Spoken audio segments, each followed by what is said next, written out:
자, 준비됐죠? 자, 오늘은 바로 2025년 고3 3월 모의고사를 가지고 풀이를 해볼 거예요. 알겠죠? 조금 예전에 잘 안 나오는 이제 예술 관련, 그 중에서 특히 음악 관련 지문이 나오긴 했는데, 실제로 이제 여러분들 수능 특강이라는 말 들어본 적 있지? 그죠, 조윤아?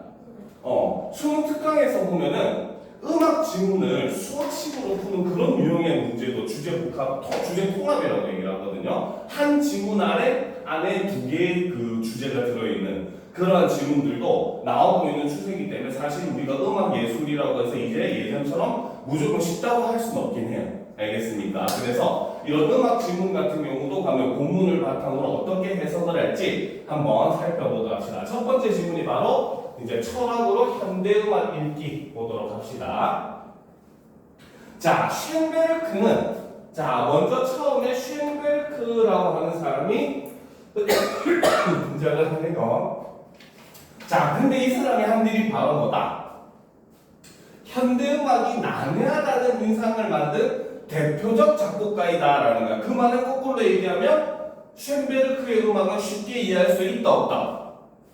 사람들이 쉽게 이해할 수 있다 없다? 쉽게 이해할 수가 없다는 뜻이죠.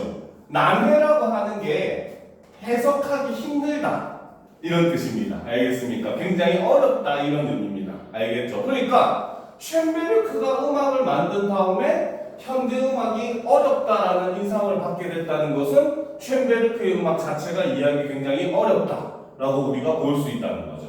이해가 됩니까?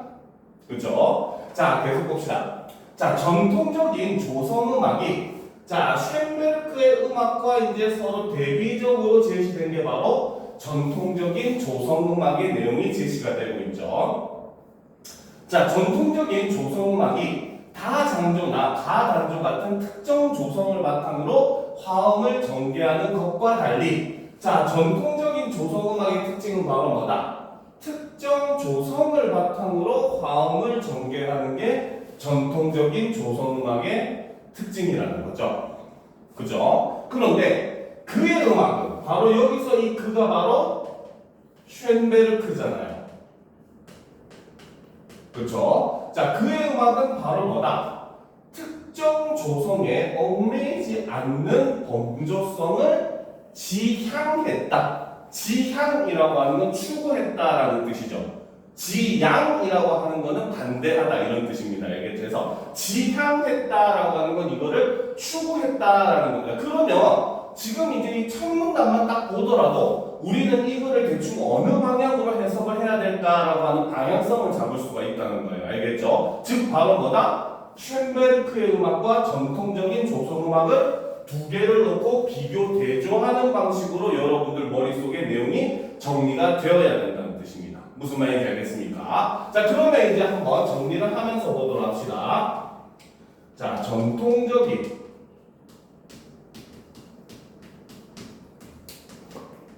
조성음악과 그렇죠? 자, 이에 대비되는 것이 제시된 게 바로 쉔베르크의 음악이 대비적으로 제시되고 있죠. 뒷페이지 필기할 때 있잖아. 그거 다, 그치? 거기 지문과 필기할 거 옆에 쌤이 만들어놨어요. 알겠죠? 여러분들 이렇게 자꾸 정리하는 거를 습관을 들여서 시험을 볼 때도 이렇게 정리하면서 머릿속에 정리가 돼야 된다는 거예요. 알겠죠? 자, 전통적인 조성음악은 아까도 얘기했지만 핵심적인 특징은 바로 뭐다? 특정 조성을 바탕으로 화음을 전개한다는 게 전통적인 조성음악의 특징이었는데 반면에 쉔베르크 음악은 어떻다? 바로 특정 조성에 그렇죠. 얽매이지 않는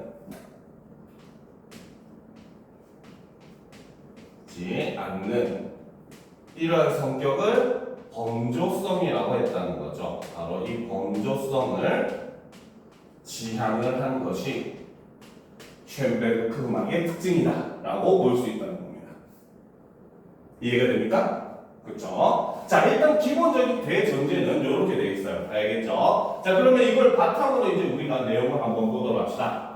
자, 조성음악의 음계에는 그쵸? 바로 뭐다? 으뜸음을 중심으로 한 엄격한 위계 질서가 존재를 한대요.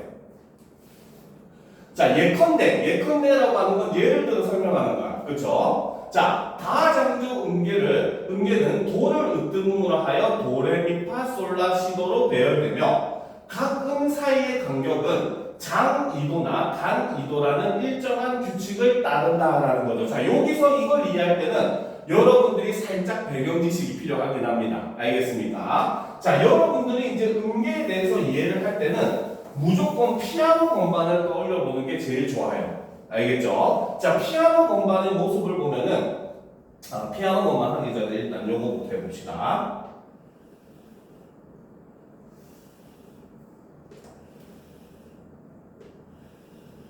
그쵸? 이게 바로 여러분들 음악 공책에 나와 있는, 그치? 그쵸? 5선 노트죠. 자, 이렇게 이제 표시를 하고, 그치? 도가 뭡니까? 여기에 도가 있고, 다음 레, 미, 파, 솔, 라, 시까지. 그치? 자, 이게 바로 기본적인 한 옥타브입니다.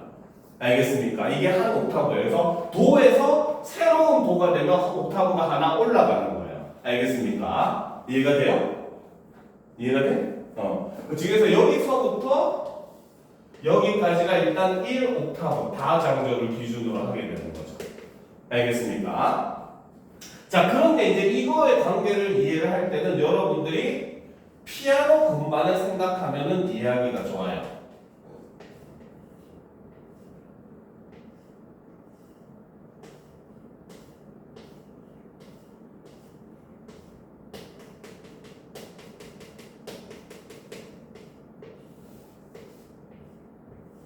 자, 피아노 건반이 이게 도, 레, 미, 파, 솔, 라, 시 이렇게 되거든요. 그쵸? 자, 그런데 도와 레 사이에는 까만색 건반이 있잖아요. 그쵸? 요거를 이제 요 사이 길이를 장기도.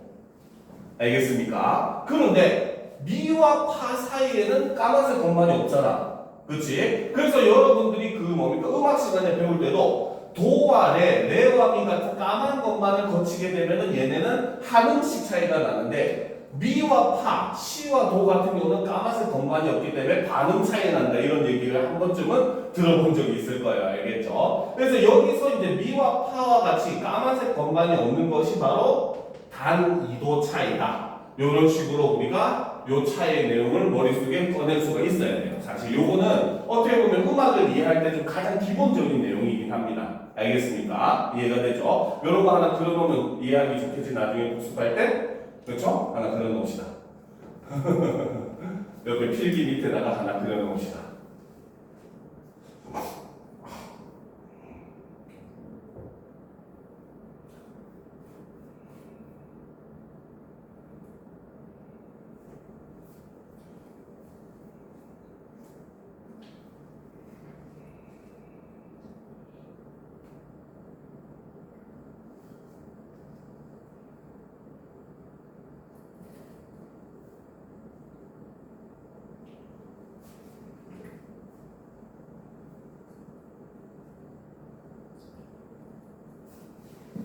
요거는 음악 관련 질문하면 무조건 이 내용이 여러분들 시험에 나와요. 모의고사 질문은 어떻게 보면 음악에서는 이제 특히 이런 그 화음과 관련된 질문은 무조건 요거를 바탕으로 합니다. 알겠습니다. 그래서 이런 배경 지식은 여러분들이 알아두면 음악 관련 질문 풀 때 굉장히 많이 도움이 될 거예요. 알겠습니까? 다 적었어? 저희도 다 적었습니까? 자, 그러면 이제 이런 내용을 바탕으로 자, 그래서 이제 전통 조성음악 같은 경우는 바로 뭐라고 했다. 이렇게 음과 음 사이에는 엄격한 위계 질서가 존재를 하는데 그 위계 질서는 바로 뭐다? 다장조의 경우 예를 들면 도를 으뜸음으로 하면서 도레미파솔라시 이런 식으로 배열이 되고 각 음 사이의 간격은 장이도 또는 단이도라는 일정한 규칙을 따른다는 거죠. 그렇죠? 자, 이때 자, 이러한 규칙에서 벗어난 음이 화음에 포함되면 그 화음은 불협 화음으로 취급이 됩니다. 그러니까 갑자기 이제 우리가 노래를 듣는데 뭔가 소리가 빵 하고 튀는 듯한 느낌, 뭔가 불쾌감을 주는 소리, 그렇죠? 이런 걸 불협 화음이라고 한다는 거죠. 그죠? 자, 또한 다장조국은 도미솔의 으뜸 화음으로 시작하여, 자, 또 예를 들면, 자, 다장조 노래 같은 경우는 기본적으로 도미솔의 으뜸 화음으로 처음에 시작할 때는 이 셋 중에 하나로 시작을 한다는 거죠. 그렇죠? 그 다음에 어떻게 파라도의 버금 딸림 화음과 솔시레의 딸림 화음을 지나 그리고 마지막에 다시 으뜸 화음으로 돌아오며 마무리되는, 이렇게 해야지 노래가 뭔가 자연스럽게 어우러지고 마지막에 이게 노래가 방 하고 딱 끝났구나 하는 느낌이 들 수 있게 만들어준다는 거죠. 알겠습니까? 우리가 노래를 듣다 보면 그런 거 있잖아. 어떤 노래들은 따라라라 해가지고 땅 해가지고 딱 이제 노래가 끝났구나 하는 느낌이 드는데, 어떤 노래들은 따라라라 해가지고 뚝 끊어지는 듯한 느낌이 드는 것들 있잖아요. 그렇죠? 바로 이런 걸 지켰느냐 안 지켰느냐의 차이가 되는 겁니다. 그런 부분은. 알겠습니까? 자, 그래서 이와 같이 조성음악에서는 음들 간의 뭐다? 협화, 불협화 관계와 화음 전개에 따른 선율의 흐름이 이미 그렇기 때문에 미리 정해져 있더라는 거죠. 알겠습니까? 자, 그러면 조성음악의 내용을 한번 정리를 해봅시다. 자, 조성음악의 경우는 첫 번째, 바로 뭐다? 으뜸음을 중심으로 한 엄격한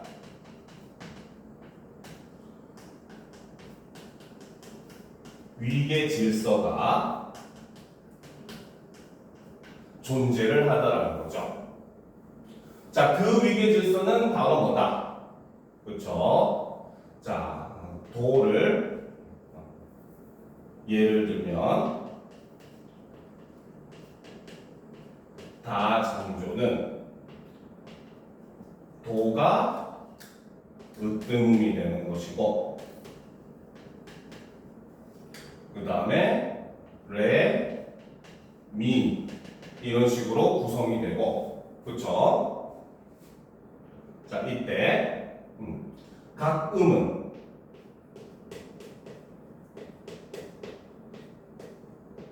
장이도 또는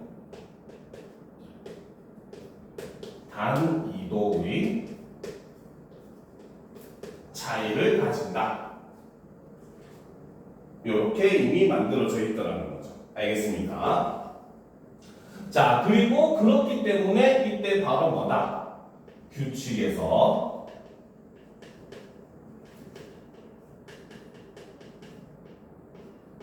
벗어난 음을 불협화음,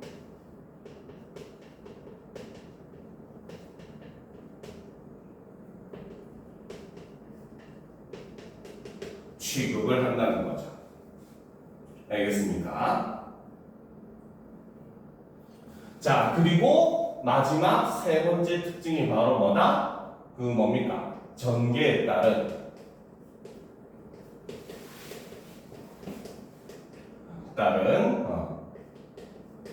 선율의 흐름이 미리 정해져 있다는 것이 바로 전통 조성음악의 가장 큰 특징이다. 어떻게 보면 약간은 규격화된 모습을 보이는 것이 바로 전통 조성음악이라는 거죠. 알겠습니까? 이해가 되죠? 그죠? 그렇지? 자, 그런데 이제 조금 올려놓고 보도록 합시다. 이에 반해. 자, 이에 반해라고 하는 것은 이제 서로 반대되는 내용이 되는 거죠. 자, 이에 반해 쇤베르크의 음악에서는, 그렇죠? 자, 쇤베르크의 음악에서는 어떤 특징이 있다? 바로 으뜸음 중심의 위계 질서가 해체되고 모든 음이 동등한 지위를 부여받는다는 거죠. 알겠습니까? 즉 으뜸음이라고 하는 게 사실상 쇤베르크 음악에는 존재하지 않는다는 겁니다. 알겠습니까? 기존의 전통적인 조성음악에서는 어쨌든 으뜸음이 대장인 거야. 여러분들이 학교에서 체육 시간에 그 뭡니까 줄서기 할 때 기준 하잖아, 그렇지? 그러면 그 기준이 되는 학생을 중심으로 학생들이 옆으로 뒤로 쫙 벌어지잖아, 그렇지? 근데 쇤베르크의 음악에서는 바로 그 기준을 없애버렸다는 거죠. 무슨 말인지 알겠습니까? 자, 그래서 그가 고안한 12음 기법은 자, 쇤베르크 음악에서 이제 특징 중에 하나가 바로 12음 기법이라고 하는 게 존재를 하는데 이거는 바로 뭐다? 한 옥타브 내의 12개의 음보들을 자유롭게 배열한 음열을 이용하는 작곡 방식을 사용을 하더라는 거죠. 기존의 조성음악은 뭐다? 도레미파솔라시라고 하는 한 옥타브가 7개의 음계로 구성이 됐는데 쇤베르크는 바로 뭐다? 이 7개가 아니라 이거를 12개로 나눠놨다는 겁니다. 무슨 말인지 알겠죠? 자, 그래서 조성음악의 음계에서는 으뜸음과 장삼도, 담삼도의 관계에 따라 장단조가 규정되는 반면에 자, 조성음악은 어떻다?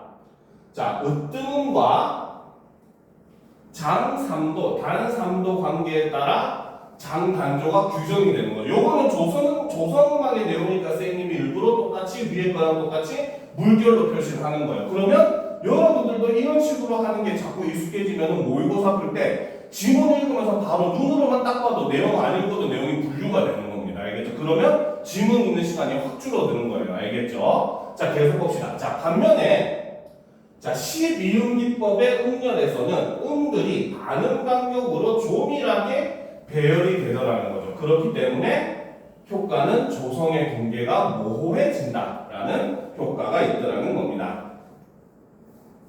자, 이 때문에 하나의 곡에 장조와 단조가 공존하는 듯한 인상을 주어 그의 음악이 무질서하다는 인식을 낳기도 하였다. 그렇기 때문에 바로 뭐다? 무질서하다는 사람들한테 느낌을 주었다는 거죠. 그러나 쇤베르크의 의도는 화음을 자연의 섭리처럼 받아들이던 조성음악의 관습에서 벗어나 사전에 설정된 인위적 질서가 아닌, 그렇죠? 핵심은 바로 여기 있죠? 음들 간의 내재적 관계에 기초한 새로운 음악적 형식을 마련하는 것이 이제 쇤베르크의 의도였다라고 볼 수 있다는 겁니다. 알겠습니까? 자, 일단 이 문단도 내용을 한번 정리를 하고 가봅시다. 그렇죠? 자, 쇤베르크의 음악은 첫 번째 특징은 바로 뭐다? 으뜸음 중심의, 그렇죠? 자, 위계 질서가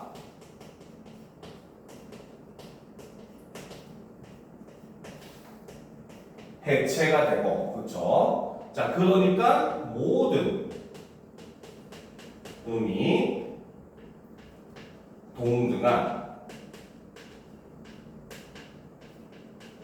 지위를 부여받는 그러한 특징들이 있다는 거죠. 자, 그렇기 때문에 이 쇤베르크의 음악은 두 번째 바로 뭐다? 12음 기법이라고 하는 걸 사용을 했는데, 자, 12음 기법이라고 하는 것은 바로 뭐다?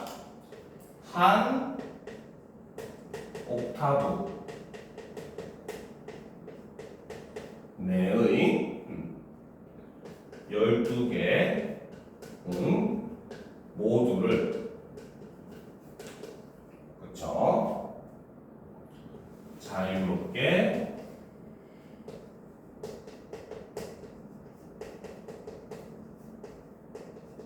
배열을 하더라는 거죠. 여기서 말하는 12음이라고 하는 게 우리가 피아노 건반 아까 그렸던 걸 생각하면 돼요. 알겠습니까? 까만색 건반까지 다 포함을 시켜가지고 총 12개를 하나의 옥타브로 사용을 한다는 겁니다. 무슨 말인지 이해가 됩니까? 그렇죠? 자, 그렇기 때문에 이 12음 기법에서는 바로 뭐다? 음들이 어떻게? 반음 간격으로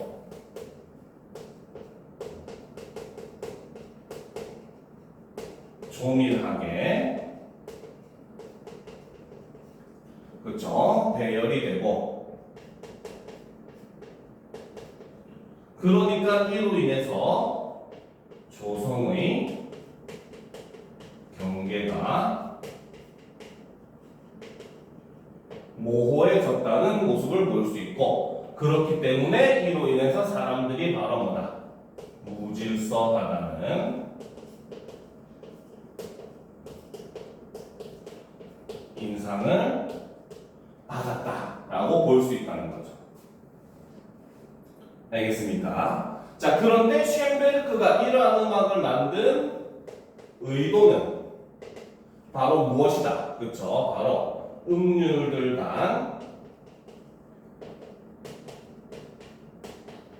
간의 그렇죠? 내재적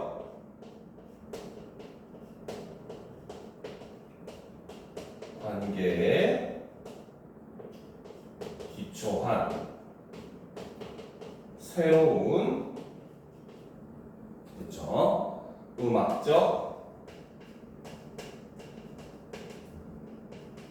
형식을 마련하려고 했던 것이 바로 쇤베르크의 의도였다. 기존에 정형화된 그런 음악에서 탈피하고자 했던 게 쇤베르크의 생각이었다라고 볼 수 있다는 겁니다. 무슨 말인지 알겠습니까?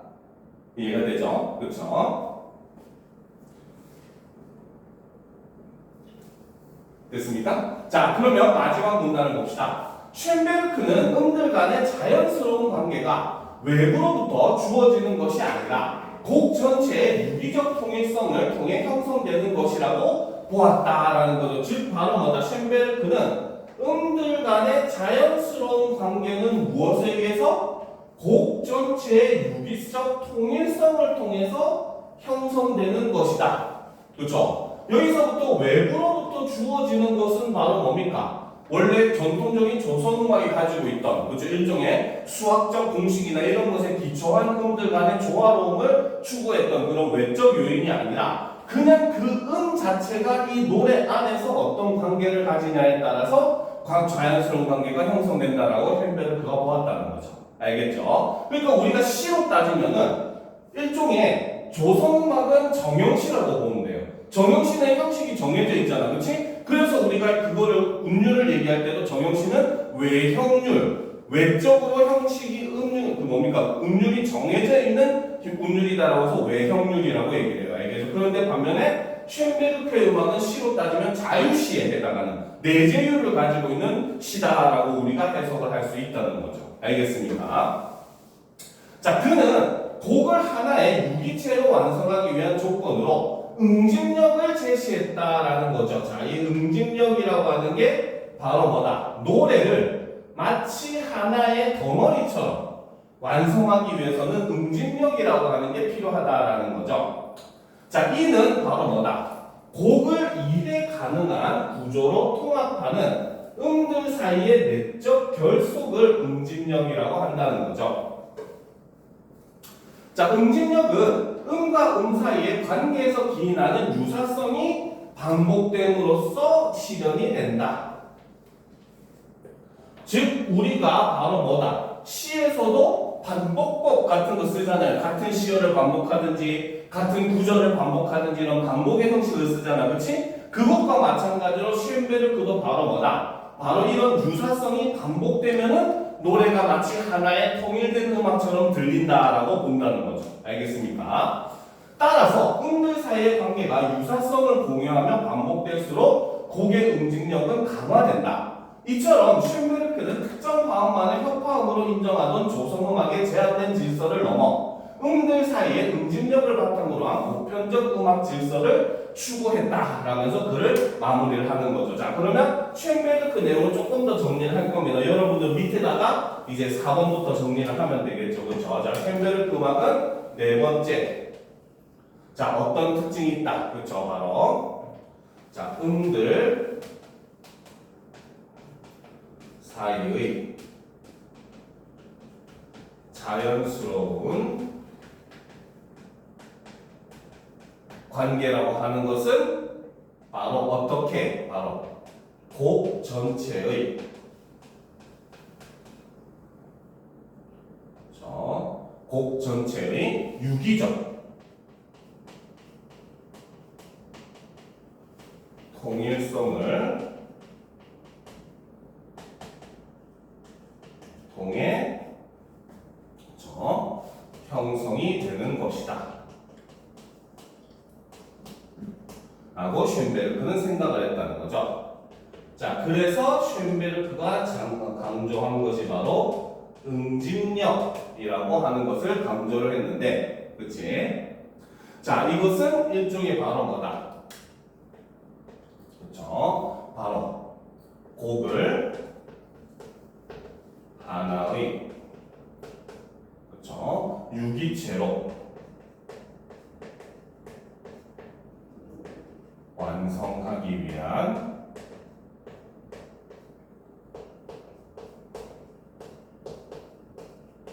조건에 해당하는 것이고, 그렇죠? 자, 두 번째는 바로 뭐다? 이것은, 그렇죠? 자, 곡을 이해 가능한 구조로 통합하는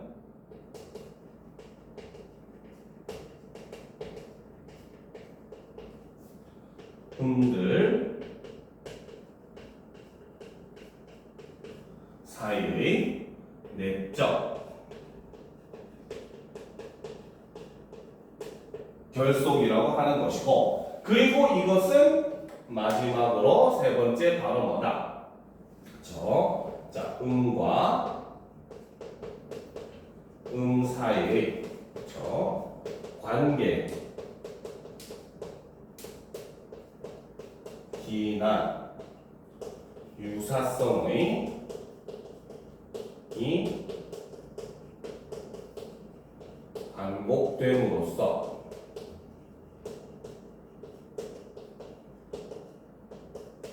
실현이 된다고 보았다. 이것이 바로 쉔베르크 음악의 가장 큰 특징이다 라고 이야기를 하고 있더라는 거죠. 알겠습니다.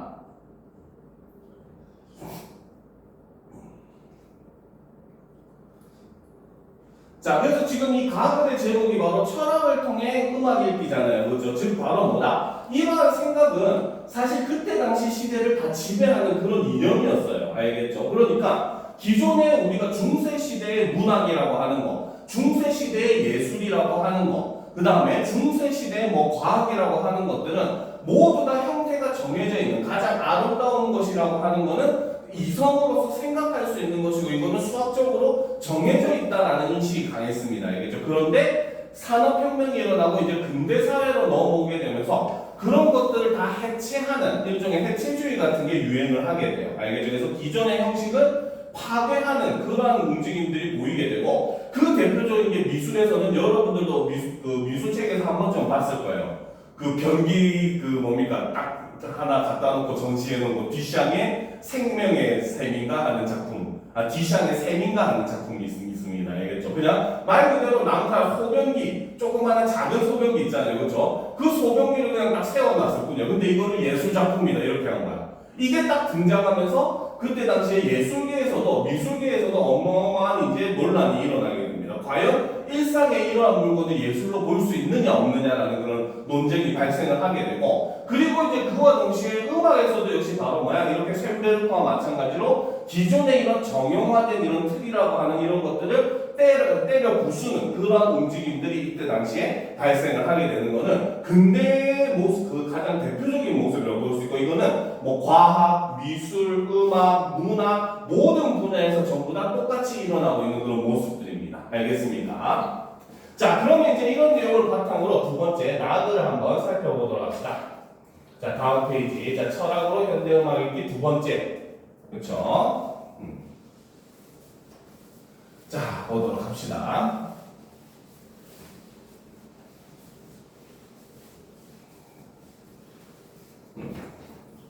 자, 살펴보도록 합시다. 자, 레보비츠는 12음 기법의 등장을 음악사의 혁신으로 평가하고, 자, 12음 기법의 등장을 뭡니까? 이 사람은 음악사의 혁신으로 평가했대요. 12음 기법을 한 사람이 누구야? 좀 전에 누구였어? 12음 기법이. 그치. 바로 그러면 이 사람은 쉔베르크의 음악에 대해서 혁신으로 평가했대. 긍정으로 본다는 거야? 부정으로 본다는 거야? 그치. 바로 음악을 긍정하는 그러한 인물이다라고 우리가 볼 수가 있다는 거죠. 무슨 말인지 알겠습니까? 이해가 되죠? 자, 그러면 이제 어떻게 보면 가글과의 관계가 이렇게 이제 우리가 보여준다는 겁니다. 무슨 말인지 알겠죠? 자, 그래서 레보비츠는 시비움 기법의 등장을 음악사의 혁신으로 평가하고 후설의 현상학을 적용하여 그 의미를 규명했다. 자, 후설의 현상학이라고 하는 것을 적용을 해가지고 이제 의미를 정의를 했다. 이 시비움 기법이 왜 대단한 거냐라고 일종의 뭡니까? 정의를 내린 그런 사람이라는 거죠. 알겠죠? 자, 계속 보도록 합시다. 자, 후설에 따르면, 자, 후설은 이제 철학자거든요. 자, 후설에 따르면, 자, 우리의 일상적인 경험이라고 하는 것은 바로 뭐다? 의식의 지향성을 통해 구성되는 현상이다. 말이 좀 어려워요. 그쵸? 근데 친절하게 뒤에 바로 예를 들어라고 해서 예를 통해 설명을 해주고 있잖아. 그치? 그럼 당연히 우리는 이해도 예를 통해서 하면 됩니다. 알겠습니까? 자, 봅시다. 예를 들어, 자, 음악적 경험은 소리라는 물리적 파동에 대한 지각이 아니라, 즉, 후설은 바로 뭐다? 음악이라고 하는 건 그냥 우리가 물리적으로 오는 파동을 귀로 듣는 게 아니라는 거죠. 알겠습니까? 그러면 핵심은 바로 뭐다?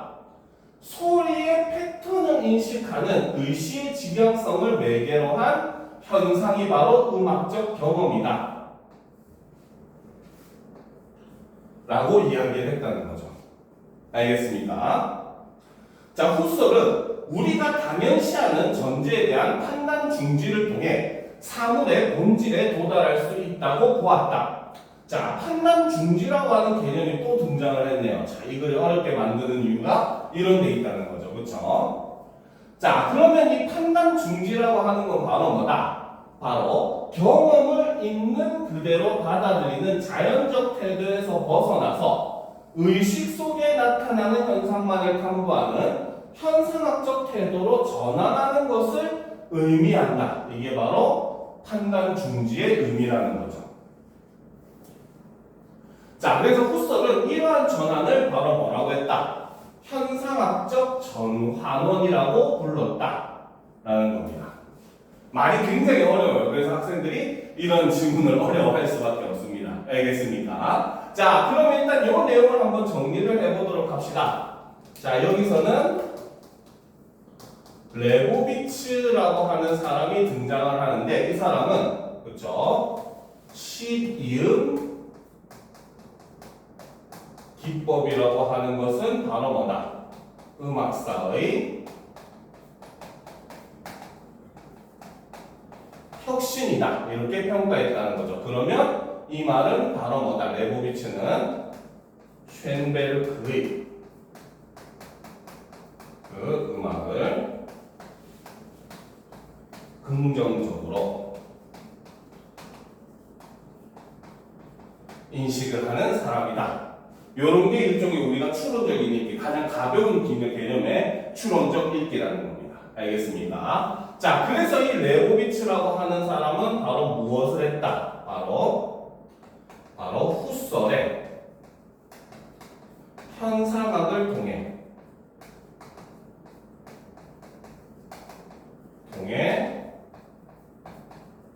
시비음 기법을 설명했다, 증명했다라고 볼 수 있다는 거죠. 알겠습니까? 자, 그러면 이제 사실 우리가 지금 보고 있는 거는 여기서 얘기했던 후설의 현상학이 되는 겁니다. 알겠습니까? 자, 그러면 보도록 합시다. 후설의 현상학을 보게 되면은 그쵸? 자, 첫 번째. 그치? 자, 후설에 의하면은 우리의 일상적인 경험이라고 하는 거는 이꼴 바로 뭐다? 의식의 지향성을 통해 구성되는 현상이라는 거죠. 알겠습니까? 일상적인 경험. 그쵸? 알겠습니까? 즉 여러분들이 일상을 살면서 경험하는 거는 사실은 바로 뭐다? 여러분들의 의식이 지향하는 것에 의해서 구성된 거라는 겁니다. 알겠죠? 쉽게 이해를 한번 해보도록 합시다. 알겠습니까? 자, 여러분들에게 음악을 감상할 수 있는 시간이 주어졌어. 그치? 그러면 사람마다 듣는 음악이 다를 거 아니야. 힙합을 좋아하는 사람은 힙합을 들을 거고, 그 다음에 락을 좋아하는 사람은 락을 들을 거고, 댄스 음악을 좋아하는 사람은 댄스를 들을 거고 할 거 아니야. 그치? 그런 것들은 전부 다 우리가 음악을 듣는 경험이라고 하는 것도 사실은 뭐다? 각각의 개개인의 의식이 지향하는 거에 의해서 아 나는 이런 게 음악이야, 이런 게 좋은 음악이야 하고 의식이 이렇게 이미 정해놨으니까 나는 그 음악을 찾아서 듣게 되더라는 거죠.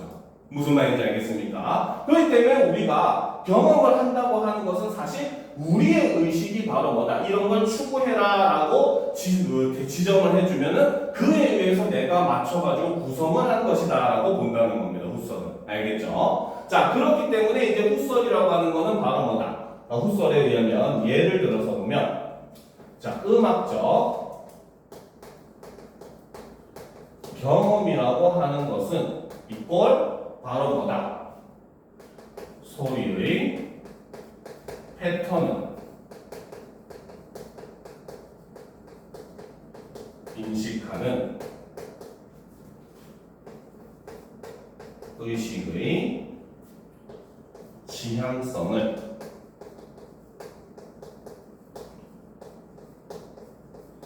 매개로 한 현상이다 라고 봤다는 거죠. 자, 그렇기 때문에 바로 뭐다? 후설은 바로 판단, 중지라고 하는 걸 통해서 바로 뭐다? 사물의 본질에 도달하는 것이 가능하다라고 봤다는 거죠. 알겠죠? 자, 그러면 후설이 얘기하는 판단 중지라고 하는 것은 바로 뭐다? 그렇죠? 판단 중지는 바로 의식 속에 나타나는 현상만을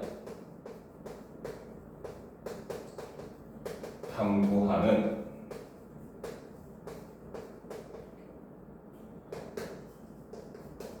현상학적 태도로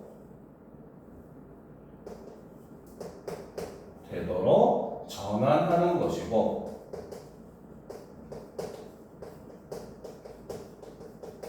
이것을 이꼴 바로 뭐라고 했다? 현상학적 관원이다. 이렇게 봤다는 거죠. 알겠습니까? 이해가 돼요? 졸린 표정인데 됐습니까? 자, 계속 보도록 합시다. 자, 이러한 관점에서 레보비츠는 쇤베르크가 조성음악의 화음을 특정한 지향적 체계가 만들어낸 인위적 현상으로 간주하고 CBM 기법을 통해 음악의 본질에 다가섰다고 평가했다라는 거죠. 즉 바로 뭐다? 이 후설의 현상학을 쇤베르크의 음악에 대입을 해보니까 바로 뭐다? 쇤베르크의 음악이 바로 CBM 기법을 통해서 음악의 본질에 다가섰다라고 평가가 가능하다라는 거죠. 알겠습니까? 즉 바로 뭐다? 레보비치에 따르면은 바로 뭐 기존의 조성음악이 바로 뭐다? 여기서 얘기하는 자연적 태도, 그렇지? 바로 경험을 있는 그대로 받아들이는 자연적 태도라고 본다고 하면은 쇤베르크는 그거를 다 해체해가지고 자연스러운 그 자체가 가지고 있는 본질적인 화음을 중시했기 때문에 시비음 기법이 바로 이런 현상학적 반원에 더욱더 가까운 음악이다라고 평가를 했다는 겁니다. 알겠습니까?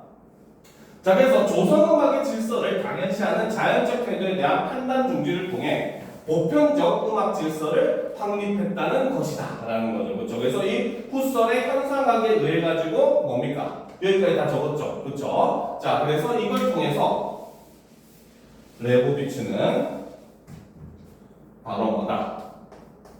바로 조성음악이 여러분 밑에 계속 그대로 쓰면 돼요. 알겠죠? 조성음악이라고 하는 것은 바로 뭐다?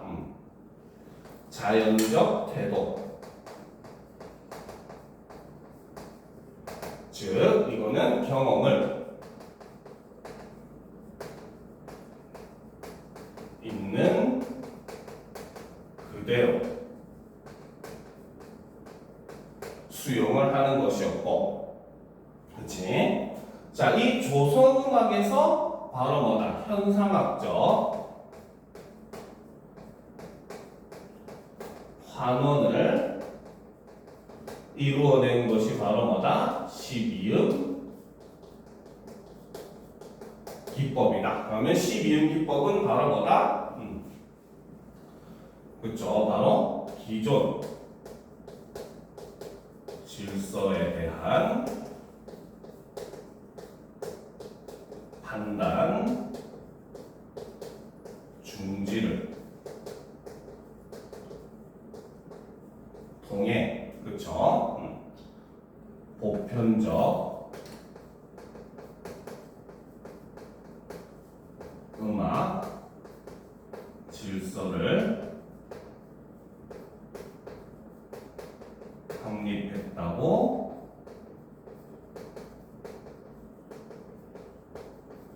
평가를 하더라는 거죠. 알겠습니까? 이게 바로 레보비치가 쉔베르크의 12음 기법을 굉장히 높게 평가한 일종의 철학적 근거라는 겁니다. 알겠죠? 자, 그럼 이제 다음 문단으로 넘어갑시다. 자, 그러나 쉔베르크가 주장한 범조성은 현상학적 환원과 괴리된다라는 거죠. 오히려 멀다는 겁니다. 알겠습니까? 이 범조성이라고 하는 것은 오히려 바로 뭐다? 현상학적인 환원과 괴리가 되더라는 거죠. 자, 현상학은 모든 전제에 대한 판단을 중지하고, 자, 현상학이라고 하는 것은 바로 뭐다? 모든 전제에 대한 판단을 중지하고 의식에 직접 주어지는 현상 그 자체를 포착하는 게 현상학이라는 거죠. 하지만 쉔베르크의 조성이라고 하는 것은, 쉔베르크의 조성은 오히려 뭐다? 기존의 규범을 거부하면서도 모든 음의 동등한 사용이라는 새로운 규범을 제시했다는 겁니다. 즉 규범이 없는 게 아니라는 거죠. 알겠습니까? 후설은 아예 규범이라고 하는 게 있으면 안 된다라고 주장을 하는데, 그에 따르면 오히려 쉔베르크의 범조성이라고 하는 거는 오히려 이제 후설의 그런 현상학과 대비되는, 그죠? 맞지 않는 내용이다라고 얘기했다는 거죠. 그렇죠? 더욱이 그는 평균율이라는 물리적 제약을 그대로 수용했다. 그렇죠? 쉔베르크는 바로 뭐다? 평균율이라고 하는 물리적 제약을 그대로 수용을 했다는 거죠. 자, 평균율은 밑에 뜻이 나와 있죠. 뭐라고 되어 있습니까? 한번 살펴봅시다. 평균율은 옥타브를 등분하여 그 단위를 음정 구성의 기초로 삼는 음률 체계, 주로 12평균율을 가리키는데 단위의 하나를 반음, 두 개를 온음으로 한다라는 거죠. 알겠습니까? 그러니까 즉 바로 뭐다? 기존의 음악에서 도샵, 그쵸? 레샵 이런 걸 그대로 이용을 한 점은, 그쵸? 바로 일종의 그런 뭡니까? 현상학과는 맞지 않는 내용이다라고 본다는 거죠. 알겠죠? 오케이? 자, 바로크 시대 이후 서양 음악의 토대되는 평균율은 무한한 음악적 가능성 중 극히 일부만을 표준화한 것에 불과하다. 아도르노가 형식은 침전된 내용이라고 말했듯 음악의 재료는 단순한 소리가 아니라 특정한 문화적 맥락이 응축된 형식이다. 결국 쉔베르크가 조성의 기반인 평균율의 12음을 그대로 수용한 것은 전통적 물감 사용법은 거부하면서도 물감은 전통적인 것을 고수하는 태도와 다르지 않다라는 거죠. 그렇죠? 그러면 여기서 지금 제시된 거는 전부 다 바로 뭐다? 쉔베르크의, 그렇죠? 그 음악에 대한 비판, 즉 쉔베르크 음악이 가지고 있던 한계를 이렇게 제시를 해주고 있다는 겁니다. 알겠습니까? 그죠? 즉 벗어나려고 시도한 것까지는 좋지만 완전히 벗어나지를 못했더라는 겁니다. 무슨 말인지 알겠습니까? 자, 후설은 현재 순간의 지속에 대한 미시적 직관을 강조한다. 자, 후설은 바로 뭐다? 현재 순간의 지속에 대한 미시적 직관을 강조한다. 말이 너무 어려워. 그치? 여러분들 이야기가 말이 너무 어렵다는 거죠. 그렇죠? 자, 이는 역사적 시간의 일부로서 현재를 인식하는 것이 아니라 바로 뭐다? 과거와 미래를 통합하는 지금 이 순간을 직관해야 한다는 것이다. 일종의 우리가 뭡니까? 그 예전에 한때 유행했던 말이 있죠. 그 뭐였더라? 갑자기 그 죽은 시인의 사회보험 나오는데 그 현재를 사랑하라. 아, 카르페 디엠인가? 그렇죠. 현재를 사랑하라 이런 말 나오잖아, 그렇지? 그런 것들에서 그러나 쇤베르크는 음노지와 음높이와 음길이처럼 악보상 음표의 위치로 표시되는 거시적 구조로만 음악을 조망함으로써 음색과 강세 등 개별 음악에 대한 미시적 체험의 중요성을 간과했다라는 거죠. 자, 이것도 역시 쇤베르크 음악의 한계가 되는 거죠. 그렇죠? 자, 이는 후설이 말한 현상학적 잔여의 개념과 어긋난다.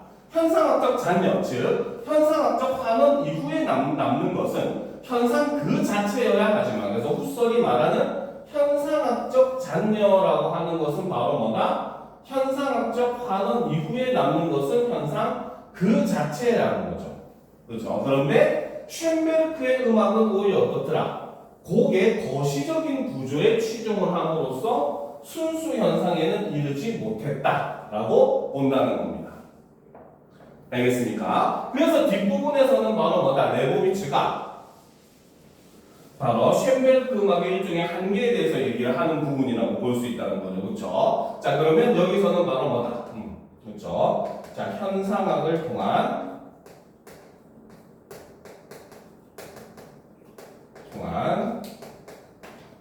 쇤베르크 음악 비판의 내용이 등장을 하는 거죠. 그렇죠? 그 중에서 바로 첫 번째가 바로 뭐다? 쇤베르크의 범조성이라고 하는 것은 바로 뭐다? 현상학적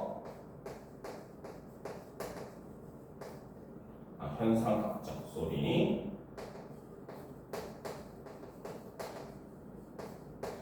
환원과 괴리가 되는 모습을 보여준다는 거죠. 알겠습니까? 그렇죠? 자, 그 이유가 바로 뭐다? 쇤베르크는 기존의 규범을 거부하면서도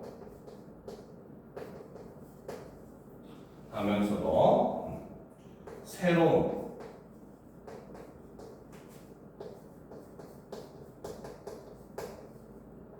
규범을 제시했다는 거죠. 규범 자체를 거부한 게 아니라는 겁니다. 알겠습니까? 자, 그 중에서도 바로 뭐다? 바로 평균율을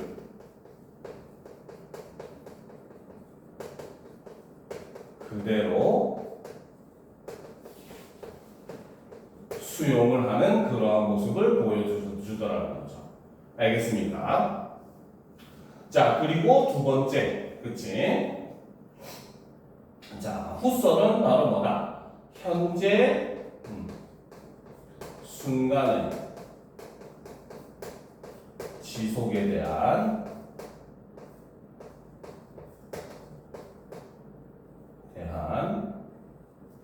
그렇죠? 미시적 직관을 강조했다는 거죠. 그죠? 자, 그런데 바로 뭐다? 그치? 이와 반대로 쇤베르크는 바로 뭐다? 음색과 강세 등, 그쵸? 개별 음악의 글씨가 이상해서 내려갔어. 개별 음악의 미시적 체험을 간과하다라는 겁니다. 알겠습니까? 여기까지 다 적었어요? 그렇지? 그럼 선생님은 좀 지우고 쓸 테니까 여러분들 밑에 이어서 쓰세요. 알겠죠? 자, 그래서 이제 바로 뭐다? 그렇죠? 자, 후설에 따르면은 그렇지? 현상학적 잔여